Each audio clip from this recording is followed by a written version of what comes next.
Hi friends, কি করছো তোমরা? কেমন আছো? আমি তো ভালোই আছি, তোমরাও নিশ্চয়ই ভালো আছো। তো দেখো, ছোট একটা ভিডিও নিয়ে আসলাম আবার আমি। তো এই দেখো, আমি না একটু বাজারে বেরিয়েছিলাম। তো কিছু কাজ ছিল বাজারের জন্য। চুলগুলো দেখো আমার কি অবস্থা হয়ে গেছে, মানে হাওয়াতে। তো বাজারে এসে দেখো এত এই যে পকোড়াগুলো আমার খুব স্বাদ লাগে, পাচ্ছিলাম না তো। তখন চোখে দেখলাম তো নিয়ে নিলাম। দেখো পকোড়াগুলো পেঁয়াজি, কিন্তু এগুলো এগুলো হচ্ছে মানে ওই পেঁয়াজ, হ্যাঁ, ডাল টাল এগুলো দিয়ে বানায়। অনেক দোকানে আবার উপরেও একটু ডাল টাল ছিটিয়ে দেয়, খুব টেস্ট হয় খেতে, খুব ভালো লাগে মচমচা গরম গরম একটু চালের গুঁড়া দিলে। তো এটা পেলাম দেখে আমি মানে নিয়ে নিলাম। তারপর দেখো বাজার থেকে মানে বাজারে আসার সময় দেখি, জানোই তো মাদের মন, ছেলে মেয়েরা থাকলে তো ঘরে ছেলের জন্য ভাবলাম একটুখানি নিয়ে নিই, কিছু নিয়ে নিই। কেকের দোকান দেখলাম, এত সুন্দর সুন্দর কেকগুলো ছিল, তো দেখে ভালো লাগছিল। তো ভাবলাম কিছু একটা নিয়ে নিই ছেলের জন্য, ছেলে আছে যেহেতু ঘরে। তো বুঝতেই তো পারো, মাদের মন বাইরে গেলে মনে হয় বাচ্চা কাচ্চার জন্য কিছু একটা নিয়ে যাই। তো এই দেখো, এই প্যাটিসগুলো, যে গোল গোল প্যাটিসগুলো নিয়েছিলাম। আর হচ্ছে এই যে দেখো সাদা কেকটা, এটাও নিয়েছিলাম ছেলের জন্য। আর এই কেকটা একটা নিয়েছিলাম, এটা আমি খাবো বলে। তারপরে যে, হ্যাঁ, তো আমি ভিডিওও করে নিচ্ছিলাম একটু, যে দাদা দেখি, ভাবলাম কিছু আবার বলে নাকি, কেননা আমি আবার জিজ্ঞেস না করেই তাড়াতাড়ি ফট করে ভিডিও করে নিই।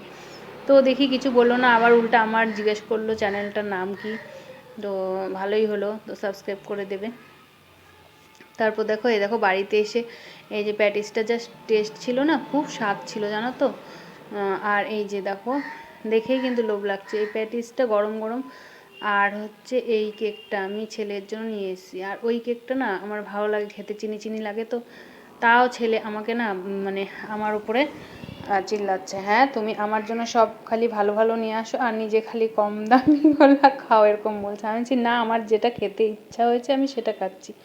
তা তোর জন্য আমার যেটা ভালো লেগেছে সেটা নিয়ে এসেছি, তুই খা।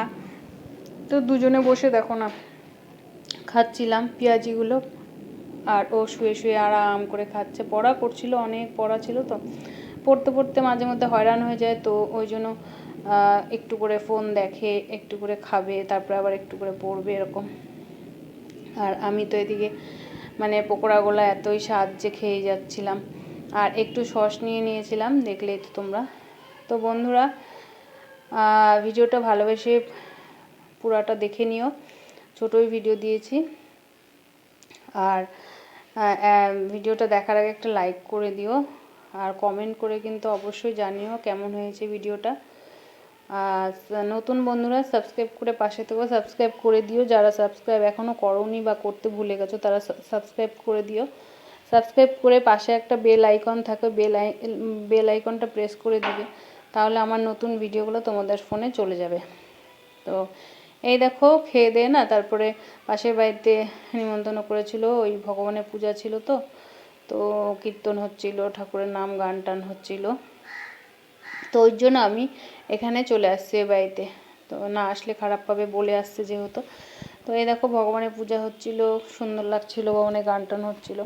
তো ওখানেই বসে আছি, বসে থেকে আবার একটু ভাবলাম ভিডিও করে নিই, অল্প করেছি।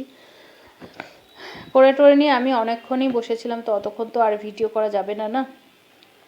তো ভিডিও করলে তো অনেক লম্বা হয়ে যাবে, ওই জন্য একটুখানি করেছি। আর এত সুন্দর করে ফুল টুল দিয়ে সাজিয়েছিল, খুব সুন্দর ফুলের গন্ধ বেরোচ্ছিলো। তারপর আমাদেরকে প্রসাদ দিল। তো এই দেখো প্রসাদ দিয়েছে, ফ্রাইড রাইস, ছোলার ডাল, তারপরে পনির আলু দিয়ে একটা সবজি, মানে পোস্ত টোস্ত দিয়ে, তারপর দেখো পায়েস, তারপর সন্দেশ, মানে সব কিছু দিয়েছে। তো আমি আর ওখানে খাইনি, আমি বাড়িতে নিয়ে চলে এসেছি। যে ছেলে আর আমি মিলে খাবো। ছেলেটাকে বলেছিলাম চল আমার সাথে, তো ও যাবে না। ওর আবার সব খালি লজ্জা লজ্জা, কোথাও যেতে চায় না জানো তো। আমার হয়ে গেছে এই মানে মুশকিল। তারপরে দেখো, হ্যাঁ, এই যে আমি ছেলেকে দিয়ে আমি নিজে বাটিতে নিয়ে খেতে বসে পড়েছি। আর ঘরের অবস্থা দেখো, সব ছড়িয়ে ছিটিয়ে আছে, এগুলো সব গুছাতে হবে, বাসন টাসন সব। তো যাই হোক বন্ধুরা, আজকে ভিডিওটা ছোটোই করলাম, তো তোমরা স্কিপ না করে একটু দেখে নিও। আর লাইক কমেন্ট শেয়ার করে দিও, সাবস্ক্রাইব করে পাশে থেকো। সবাই ভালো থেকো, সুস্থ থেকো। আর যারা আমার ভিডিও দেখো তাদের জন্য আমার তরফ থেকে অসংখ্য ধন্যবাদ আর অনেক অনেক ভালোবাসা, শুভকামনা রইল। সবাই ভালো থেকো, সুস্থ থেকো। সবাইকে ভগবান ঈশ্বর ভালো করুক, সবাইকে ভালো রাখুক। তো আমি দেখো না এত খাটনি করে যাচ্ছি, জানি না কবে যে ভাইরাল হব ভগবানই জানে। তো তোমরা জানলে বলে